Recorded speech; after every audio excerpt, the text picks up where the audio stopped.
There are lots of different ways to tell a story beyond the chronological order of events. Maybe you want to add some drama. Maybe you want to focus on the funny parts. Maybe you're afraid an audience won't understand all the reasons things happen, so you add or subtract elements to a degree that doesn't change the intent. Maybe you purchase the exclusive international rights to that story for a 30-year period, and after 10 years, it's time to refresh the brand to maintain interest and potentially reach out to untapped markets around the world. Hi, I'm Dan Larson, and this is the history of G-Force Guardians of Space.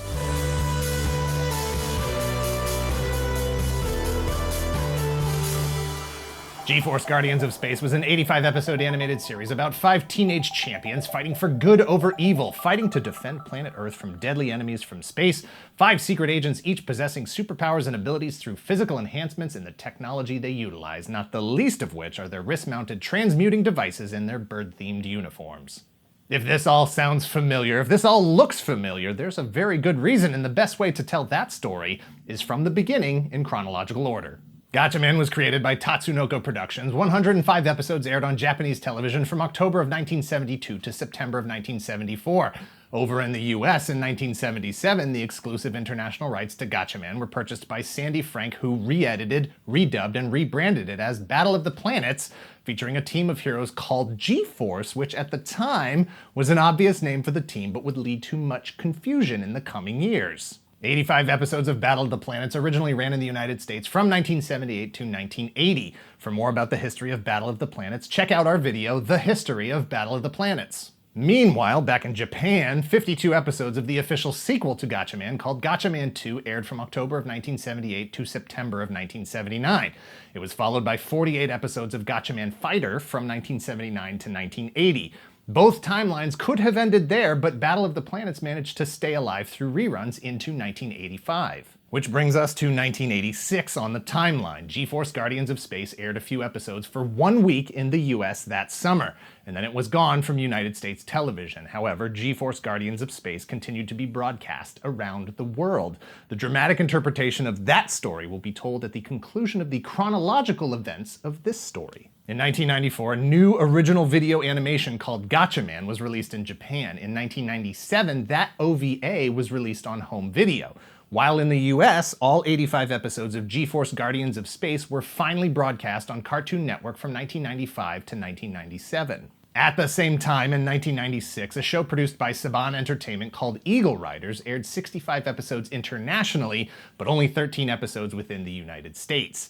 Eagle Riders skirted Sandy Frank's exclusive international Gatchaman rights because it was based on Gatchaman 2 and Gatchaman Fighter, not the original Gatchaman. The costumes were the same as the ones in Battle of the Planets and G-Force, but all of the mecha were different. Eagle Riders was a different show, based on different properties, and something we'll probably cover at some point in the distant future. And finally, in the US, in 2000 and 2004, Cartoon Network once again ran select episodes of G-Force Guardians of Space to confuse a whole new generation of fans. Is G-Force Gatchaman? No. Is G-Force Battle of the Planets? No. Well then, what is G-Force?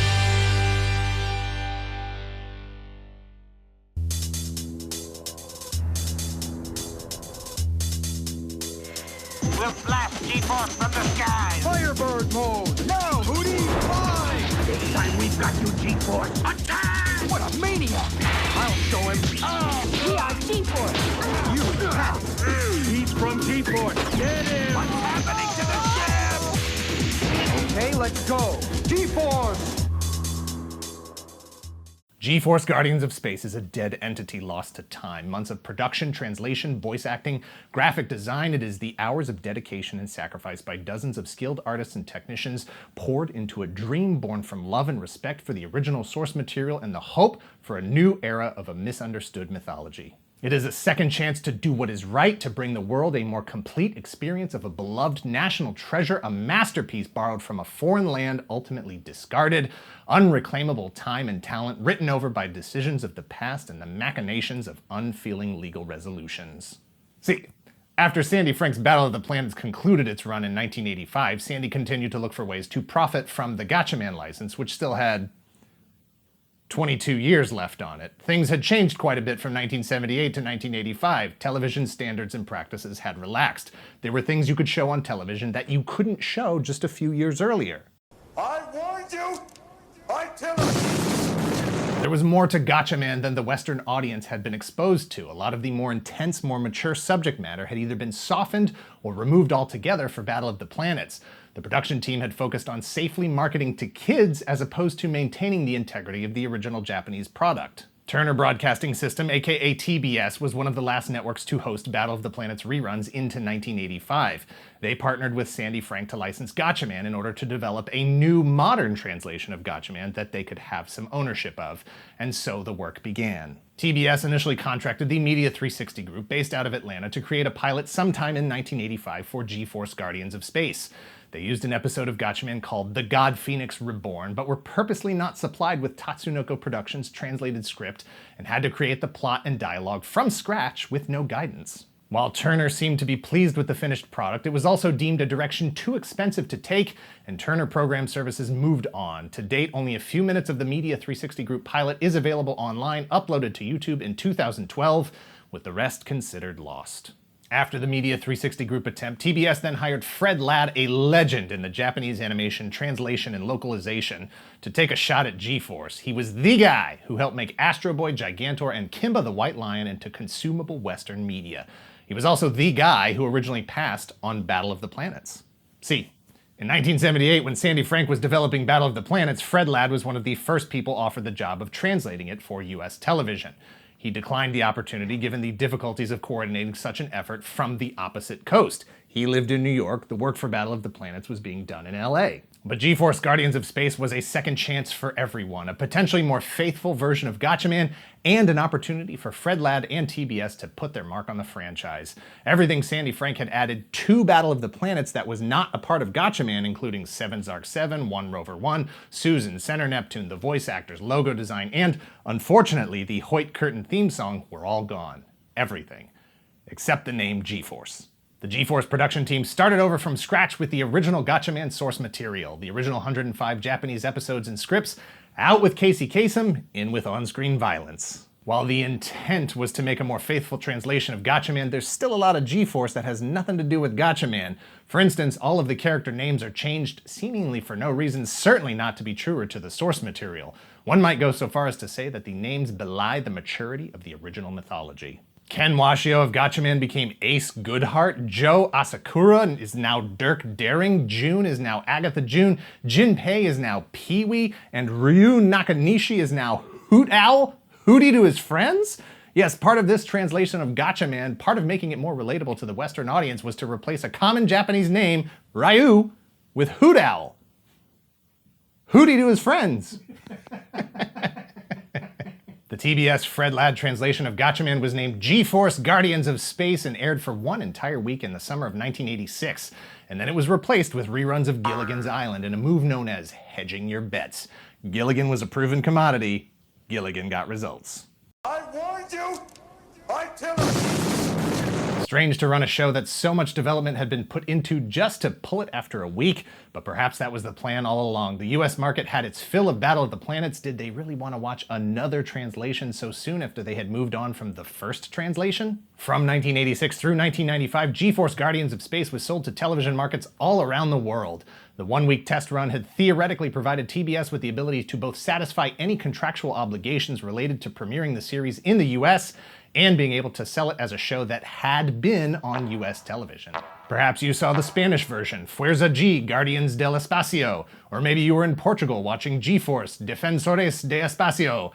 Maybe you saw the Polish version, Zolaga G, or maybe even a dubbed version in Russia, Turkey, or Sweden. In January of 1995, G-Force Guardians of Space finally aired on US television 9 years after being developed. It was the first Japanese animation program to be broadcast on Cartoon Network, and it landed there thanks to Cartoon Network's owner, Ted Turner of Turner Broadcasting. G-Force Guardians of Space would be joined on Cartoon Network by other Japanese animated programs like Robot Carnival, Vampire Hunter D, Twilight of the Cockroaches, and Speed Racer. While none of the shows were ratings breakouts, they did help lay the foundation for Cartoon Network's series Toonami and its focus on Japanese animation. G-Force Guardians of Space found itself in an unfortunate position. It was attempting to appeal to two fan bases that were reluctant to embrace it. Fans that had grown up with Battle of the Planets didn't quite connect with the tone or the new voice acting, assuming that it was a kind of updated or modified version of Battle of the Planets as opposed to a unique entity unto itself, which it was. Fans of Gatchaman, the original Japanese creation, could not be satisfied with anything short of a direct export of the original series fully intact with, at best, subtitles. Despite the efforts made to release a Western version of Gatchaman that was closer to the original than Battle of the Planets had been, it had still wandered too far to be considered legitimate. G-Force was attempting to be the bridge between the two fan bases, but had become disposable to both. A small selection of G-Force episodes would be broadcast intermittently on Cartoon Network in 2000 and again in 2004. However, in 2005 and 2006, ADV Films released a complete collection of all 105 episodes of Gatchaman fully intact to the US market. With fans now having access to the original series as created, any previous Americanized versions had become immediately, irreconcilably obsolete. And in 2007, all international rights to Gatchaman and Gatchaman derivative properties reverted to Tatsunoko. That means both English translations of Gatchaman, Battle of the Planets, and G-Force, and everything unique to each production were now the property of Tatsunoko Productions. In 2013, Sentai Filmworks acquired the North American video distribution rights and, in a partnership with Section 23 Films, released the entire 105-episode Gatchaman series again on DVD and Blu-ray, further digging the hole that Battle of the Planets and G-Force were buried in, just a little deeper. G-Force Guardians of Space is the Biff Tannen timeline. It is essentially a lost version of a series that was able to correct itself as the true reality. With Gatchaman once again being the dominant franchise around the world, the one thing that is being promoted by the original rights holder, there is no reason for G-Force Guardians of Space to exist. The music, the names, the branding, some of the episodes were included on some of the home releases, but everything else related to it is furthermore irrelevant. It is highly unlikely that G-Force Guardians of Space will ever see another release by a company that doesn't need it for an audience that doesn't want it. Thanks for watching. Please hit like, hit subscribe if you're not already a subscriber. Thank you very much to those of you who already are. If you're in the position to help the channel grow, please visit our Patreon at patreon.com/toygalaxy. Please share this video and let us know in the comments down below if they ever get around to making a live-action movie of G-Force, who plays Hoot Owl Hootie the Hootie Owl. Hootie to his friends. You. All right, I'm down.